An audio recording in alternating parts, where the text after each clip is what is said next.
Hello नमस्कार सभी, कैसे हो आप सभी। आई होप सब ठीक होंगे, अपने एग्जाम की तैयारी को ज़बरदस्त तरीके से कर रहे होंगे। जैसे कि इस बुक का सॉल्यूशन हम कवर कर रहे थे और इस बुक से रिलेटेड हमने हरियाणा इकोनॉमिक्स, इंडियन इकोनॉमिक्स को भी कवर किया।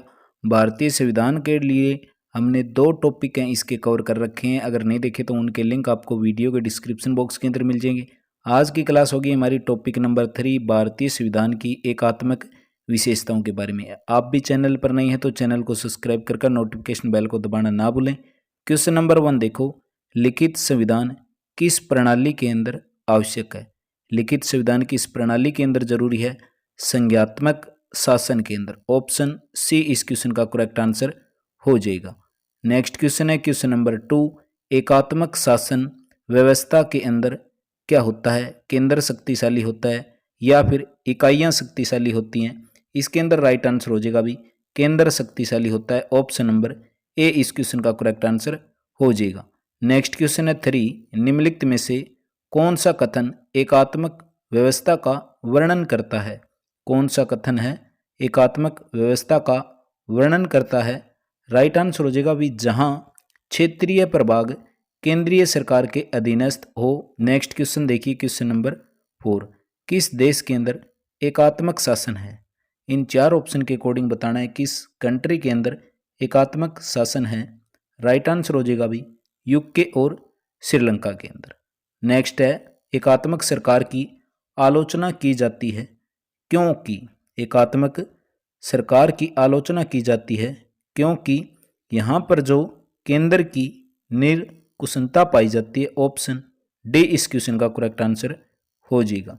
एकात्मक सरकार के अंदर सबसे भारी दोष है कि यह निरुत्साहित करती है।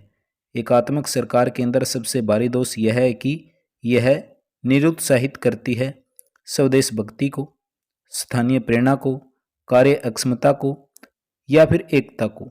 राइट आंसर हो जाएगा इसके अंदर स्थानीय प्रेरणा को।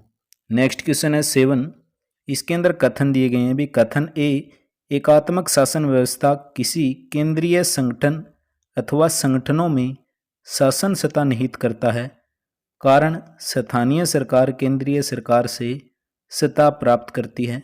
तो इसके अंदर बोला है कि कथन ए और जो इसका रीजन है दोनों ही क्या हो जाएंगे? सत्य हो जाएंगे। भी एकात्मक शासन व्यवस्था किसी केंद्रीय संगठन या फिर संगठनों के अंदर शासन सत्ता निहित करता है और स्थानीय सरकार होती है वो केंद्रीय सरकार से सत्ता प्राप्त करती है। परंतु जो आर है वो ए की सही व्याख्या यहाँ पर बताई गई है। नेक्स्ट क्वेश्चन है क्वेश्चन नंबर 8 बी, एकात्मक शासन पद्धति में सर्वोच्च सत्ता रहती है। एकात्मक शासन पद्धति में सर्वोच्च सत्ता रहती है। राइट आंसर हो जाएगा भी केंद्रीय सरकार के अंदर। ऑप्शन सी करेक्ट हो जाएगा। नेक्स्ट क्वेश्चन हमारे पास 9, इसके अंदर बताना है कहाँ संघीय शासन प्रणाली है। निम्नलिखित में से कहाँ पर संघीय शासन प्रणाली है? किस कंट्री के अंदर? तो कनाडा के अंदर भी है, अमेरिका के अंदर भी है, स्विट्जरलैंड के अंदर भी है, जर्मनी, भारत, इन सभी के अंदर है। ऑप्शन नंबर बी इस क्वेश्चन का हमारा करेक्ट आंसर हो जाएगा। संज्ञात्मक शासन के अंतर्गत केंद्र को मजबूत बनाने के लिए निम्नलिखित कारक योगदान नहीं करता। संज्ञात्मक शासन के अंतर्गत केंद्र को मजबूत बनाने के लिए कौन सा कारक है योगदान नहीं करता? करेक्ट आंसर हो जाएगा भी राजनीतिक दलों का उदय। ऑप्शन बी इस क्वेश्चन का करेक्ट आंसर हो जाएगा। भारतीय संघ की निम्नलिखित में से कौन सी विशेषता सत्य नहीं है? भारतीय संघ की निम्नलिखित में से कौन सी विशेषता सत्य नहीं है? राइट आंसर हो जाएगा भी यह सभी लोगों के लिए अलग अलग न्याय को व्यवस्था करता है। यह विशेषता सत्य नहीं है। बाकी यह एक स्वतंत्र न्यायपालिका की व्यवस्था करता है, राज्य और संघ के बीच शक्ति का विभाजन भी करता है और लिखित संविधान भी है। नेक्स्ट है 12 क्वेश्चन, संज्ञात्मक शासन के अंदर पाया जाता है। संज्ञानात्मक शासन के अंदर संविधान की सर्वोच्चता भी पाई जाती है और लिखित और कठोर संविधान दोनों ही करेक्ट आंसर हो जाएंगे। ऑप्शन नंबर सी इस क्वेश्चन का राइट आंसर हो जाएगा। नेक्स्ट क्वेश्चन है, किस शासन व्यवस्था में केंद्र और राज्य के बीच संविधान द्वारा शक्तियों का विभाजन किया जा सकता है? किस शासन व्यवस्था के अंदर केंद्र तथा राज्यों के बीच संविधान द्वारा शक्तियों का विभाजन किया जाता है? संज्ञात्मक सरकार। ऑप्शन ए राइट हो जाता है। नेक्स्ट क्वेश्चन देखिए, संज्ञात्मक शासन की 3 महत्वपूर्ण विशेषताएं होती हैं, इनमें से कौन सी विशेषताएं नहीं होती? तो इसके अंदर बता दूं, संज्ञात्मक शासन की विशेषताएं के बारे में लिखित और सर्वोच्च संविधान होगा, संघ और इकाइयों के मध्य शक्तियों का विवरण विधि होगा और स्वतंत्र और निष्पक्ष न्यायपालिका भी होगी। ये संज्ञात्मक शासन की 3 महत्वपूर्ण विशेषताएं होती हैं। इसके अंदर नहीं होगी वो हो जाएगा भी एक राष्ट्रपति का होना, ये यहाँ पर गलत है।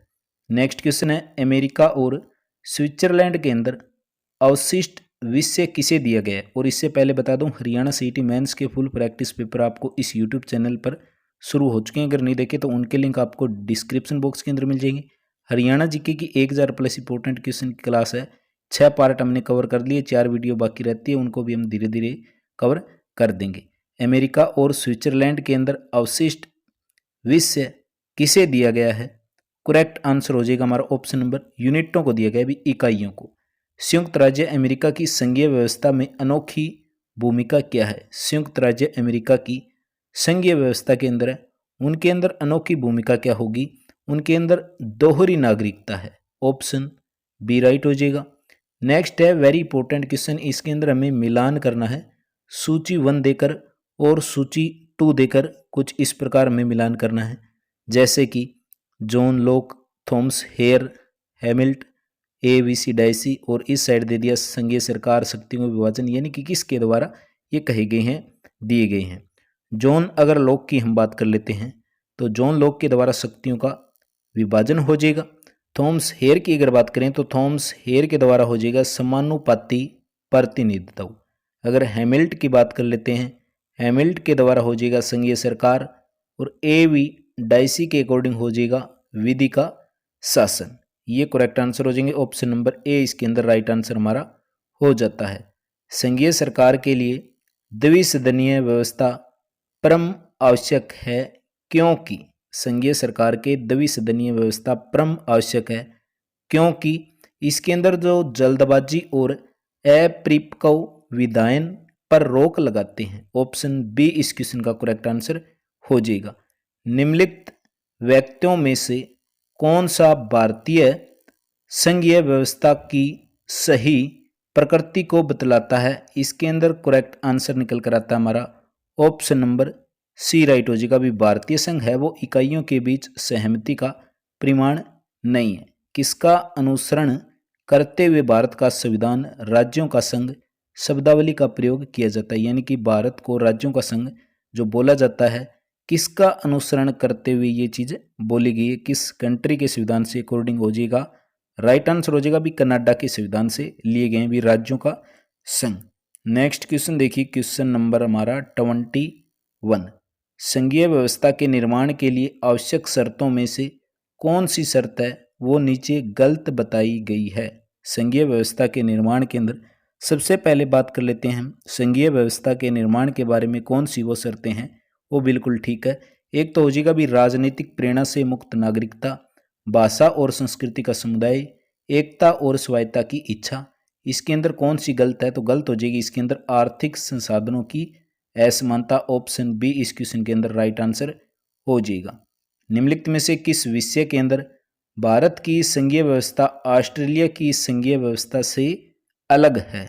किस विषय में भारत की जो संघीय व्यवस्था है ऑस्ट्रेलिया की संघीय व्यवस्था से भिन्न है? तो इसके अंदर हमारे पास करेक्ट आंसर हो जाएगा। एक तो संघीय विधानमंडल के उच्च सदन में राज्यों का प्रतिनिधित्व, दूसरा हो जाएगा भी अवशिष्ट शक्तियों का निहित होना, थर्ड हो जाएगा हमारे पास लिखित संविधान का होना। ये जो भारत की संघीय व्यवस्था है ऑस्ट्रेलिया की संघीय व्यवस्था से अलग दर्शाती है। ऑप्शन नंबर बी इस क्वेश्चन का करेक्ट आंसर हो जाएगा।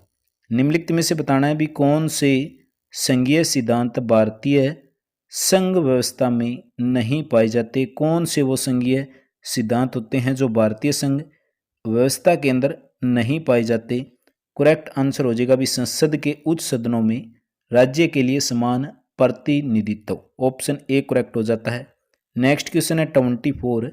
संज्ञात्मक राज्यों में स्वतंत्र न्यायपालिका आवश्यक होती है? किसके अंदर? संज्ञात्मक राज्यों के अंदर स्वतंत्र न्यायपालिका आवश्यक होती है। 24 क्वेश्चन की अगर बात करें करेक्ट आंसर हो जाता है केंद्र और राज्यों के मध्य झगड़ों का निपटारा करने के लिए।